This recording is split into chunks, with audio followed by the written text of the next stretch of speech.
नमस्कार दोस्तों, जय श्री राम। आज मैं एक ऐसे टॉपिक पर बात करूंगा जिसे आप सब लोग जानते भी हैं और ये आपके साथ घटना भी कई बार घटी होगी। तो कई कई बार आप किसी काम में सफल हो जाते हैं और किसी काम में असफल हो जाते हैं, और कभी कभी क्या होता है कि हमारा मन ही उस कार्य के लिए नहीं होता है। तो उसका कारण क्या होता है? जब हम किसी कार्य में असफल होते हैं या हम उस कार्य को करना नहीं चाहते, तो क्या उसमें होता है? सबसे बड़ी चीज़ आप देख लीजिए कि उसमें हमारा क्या मन रहता है? प्रयास प्रयास करने से बचना। माने हम किसी भी कार्य को क्या सोचते हैं कि प्रयास ना करना पड़े, कोशिश ना करना पड़े, और फिर उसका रिजल्ट वैसे ही आपको मिलेगा। कि जब प्रयास ही नहीं करेंगे तो फिर आप वो कहाँ से वो सफलता प्राप्त होगी।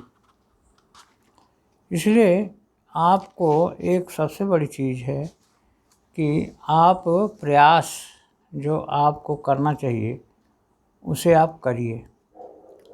उसे आप करेंगे तभी आपको अपनी सफलता का एहसास होगा। कभी कभी एक चीज़ ये निश्चित हो जाता है कि प्रयास करने से बचना, है ना। किसी भी क्षेत्र में आप देख लीजिए कि जैसे हम किसी को कोई चीज़ कहना है कि कोई चीज़ उसको बोलना है, तो हम क्या करते हैं? उस क्षेत्र से, उस प्रयास से बचने का पूरी कोशिश करते हैं। तो ये हमको क्या करता है? विनाशकारी असफलता का एक और महत्वपूर्ण परिणाम ये है कि व्यक्ति असफलता के बाद उस काम को अधूरा छोड़ देता है और भविष्य में उसी या उस जैसी चुनौती का सामना करने से बचता है। कोई बहुत बड़ी बात नहीं करता है, लेकिन उस कार्य को हम प्रयास, ये बहुत गहरी बात है कि हम क्या करते हैं? उस प्रयास को हम करना ही नहीं चाहते।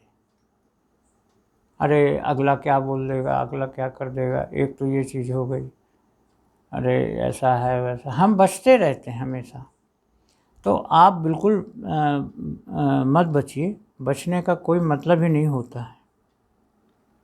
तो इस प्रकार से आप निश्चित रूप से सफलता आपको नहीं मिलने वाली है जब आप उस प्रयास से आप बचने की कोशिश करें।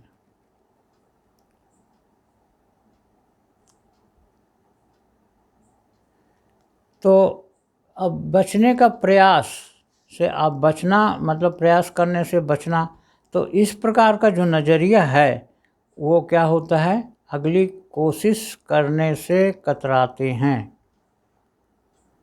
और उनमें उसी तरह के लक्ष्य को हासिल करने का अंदरूनी प्रतिरोध, मैंने किसी भी प्रकार क्या है, उसी तरह के लक्ष्यों को हासिल करने का अंदरूनी प्रतिरोध, यानी उस प्रकार के लक्ष्यों को हम हासिल करने में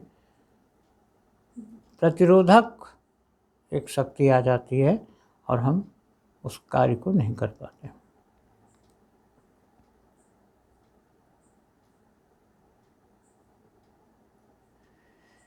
तो मैंने हमारा पूरा टोटल कहना है, प्रयास से कतराने की प्रवृत्ति के कारण बहुत से लोग अपने असफल प्रयासों को याद करने, उनके बारे में बात करने से इनकार कर देते हैं और असफलता को न समझ पाने का यह एक और महत्वपूर्ण कारण है प्रयास करने से बचना, है ना। तो इस चीज़ को आप निश्चित रूप से जान लीजिए कि आप ज़िंदगी में जब आप इस प्रकार की चीज़ों को सोचते हैं कि हम प्रयास ना करें या प्रयास करने से हमारा काम चल जाए, उसमें प्रतिरोध आ सकते हैं, उसमें प्रतिरोध बहुत सारी चीज़ें हैं, हो सकती हैं, लेकिन आप ये मान के चलिए कि प्रतिरोध उसमें रुकावटें आएंगी, लेकिन आ भी सकती है, नहीं भी आ सकती है। लेकिन आप जब पहले ही मान लिए और आपको बिल्कुल स्टार्टिंग में ही आपने बिल्कुल उस चीज़ को महत्व ना दिया, तो प्रयास करने से मत बचिए। किसी भी कार्य को आप बिल्कुल ये हिम्मत को लेके आप बढ़िए, छोटा काम हो या बड़ा काम हो, लेकिन प्रयास करेंगे तभी वो सफल होगा। छोटा सा काम भी प्रयास के बिना नहीं हो सकता, और प्रतिरोध, उसमें रुकावटें, उसमें बहुत सारी बाधाएं आ सकती हैं। तो इसलिए ये बहुत छोटा सा हमने कहा है, इसे आप बिल्कुल करने का प्रयास करें और प्रयास से बिल्कुल मत बचिए। एक उदाहरण मैं दूंगा, अभी आप सुनते होंगे यूट्यूब में कहीं भी कि आप पुष्पेंद्र जी कुलश्रेष्ठ जी का वक्तव्य किसी भी संदर्भ में हो, हमें उससे मतलब नहीं है, लेकिन एक चीज़ उनकी बहुत ज़ोरदार है, और वह कहते हैं कि आप पूरी तरीके से करेक्ट अपने आप को, ऐसा मत सोचिए कि हमारे इस प्रकार से इनकार करने से हम बच जाएंगे, नहीं बचेंगे आप।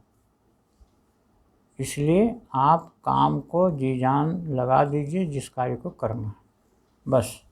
और जब इतना सोच लेंगे तो फिर आपके लाइफ में काम इतना भारी नहीं रहेगा जितना बड़ा अभी आपको लग रहा है। तो बस, आप सबको बहुत बहुत धन्यवाद है। यहीं से वीडियो को हम बंद करेंगे, और आप लाइक करिए, शेयर करिए, कमेंट लिखिए, कमेंट बॉक्स में लिखिए, लाइक करिए, शेयर करिए, सब्सक्राइब करिए, कमेंट बॉक्स में लिखिए, और कोई अच्छा सा वर्ड लिखिए, जय श्री राम, हर हर महादेव, जय माता, जय माता दी, या जो भी आपको अच्छा लगता है वो वर्ड लिखिए, या जो भी अच्छा लगता है उसे आप लिखिए। ओम शांति शांति शांति, सर्वरे सुशांति। ओम ओम ओम।